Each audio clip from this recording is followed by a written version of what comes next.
So I grew up in an agnostic, atheistic home, so there's not a whole lot of talk about God.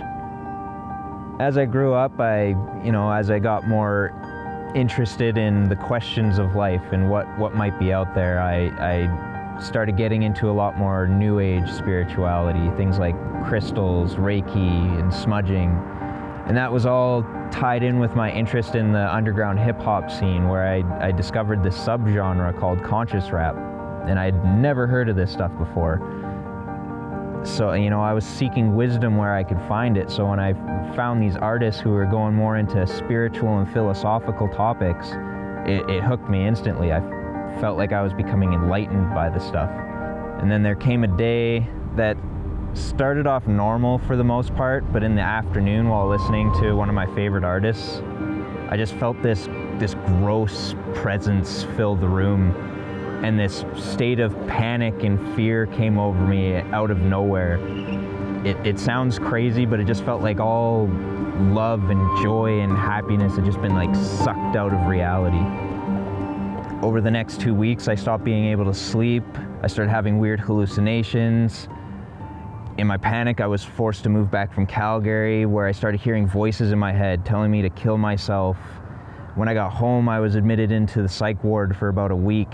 And after which I started having extremely vivid night terrors.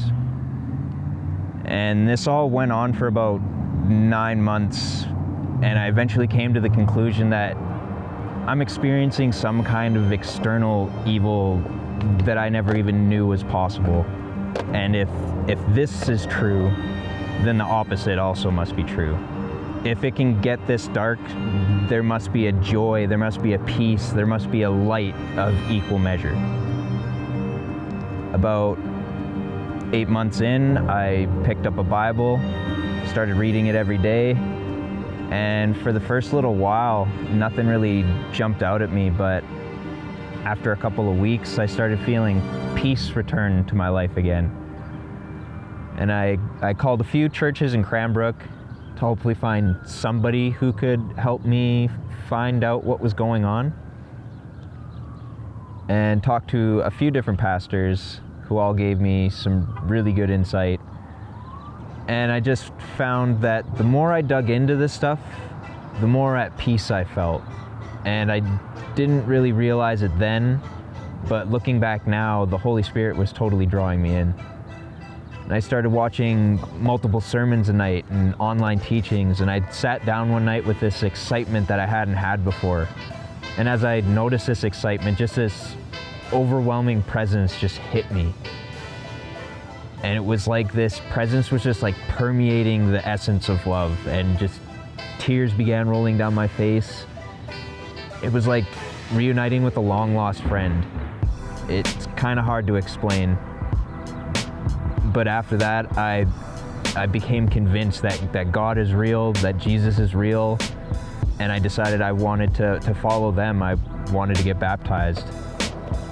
And so I was filled with the Holy Spirit. So it's been a year now, and man, it's so different.